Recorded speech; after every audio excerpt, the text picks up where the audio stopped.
नओमी ने सुना कि इज़राइल में अकाल समाप्त हो गया है और वहाँ फिर से फसलें उगने लगी है। इसलिए उसने मोआब से अपने देश लौटने का निश्चय किया। उसने अपनी दोनों बहुओं से कहा, तुम लोग अपने अपने पिता के घर लौट जाओ। यहोवा तुम पर दया करे, जैसे तुमने मुझ पर और मेरे मरे हुए बेटों पर दया की है। ओर्पा ने अपनी सास को चूमा और रोते हुए अपने घर लौट गई। लेकिन रूत ने नुआमी से कहा, मुझे मत छोड़िए, मैं आपके साथ ही चलूँगी। जहाँ आप जाएंगी वहाँ मैं भी जाऊँगी, जहाँ आप रहेगी वहाँ मैं भी रहूँगी। आपके लोग मेरे लोग होंगे, आपका परमेश्वर मेरा परमेश्वर होगा।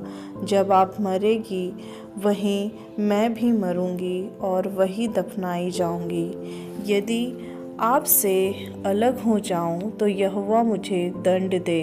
रूत ने इस प्रेम और समर्पण को देखकर नुआमी ने उसे अपने साथ चलने दिया। वे दोनों बेतलहम नगर में पहुंची, जो इज़राइल में था। इस समय जो कि कटनी का समय था, रूत ने नओमी से कहा, मैं खेतों में जाकर बालें बीनती हूँ ताकि हम खाने के लिए कुछ जुटा सकें। रूत बोआज नामक के एक धनी व्यक्ति के खेत में गई, जो एलीमेलेक का रिश्तेदार था। बोआज ने रूत को देखा और उसके बारे में पूछा। जब उसे पता चला कि वह नुआमी का बहू है, तो उसने रूत से कहा, तुम मेरे खेतों में ही बालें बिनना। मैं अपने सेवकों को आज्ञा दूंगा कि वे तुम्हें परेशान ना करें।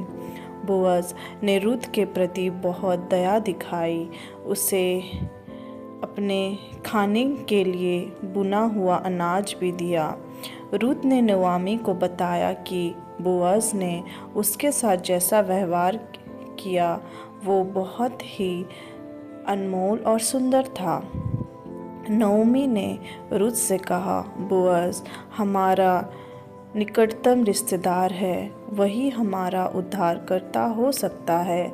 नओमी ने रूत को बोआज के पास जाने और उससे विवाह करने के लिए कहा। रूत ने अपनी सास की बात मानी।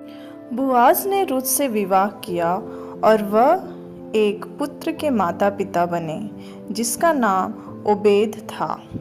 ओबेद दाऊद के दादा थे और दाऊद यीशु मसीह के पूर्वज थे। इस प्रकार रूत की कहानी हमें प्रेम, संपन्न और विश्वास की शिक्षा देती है।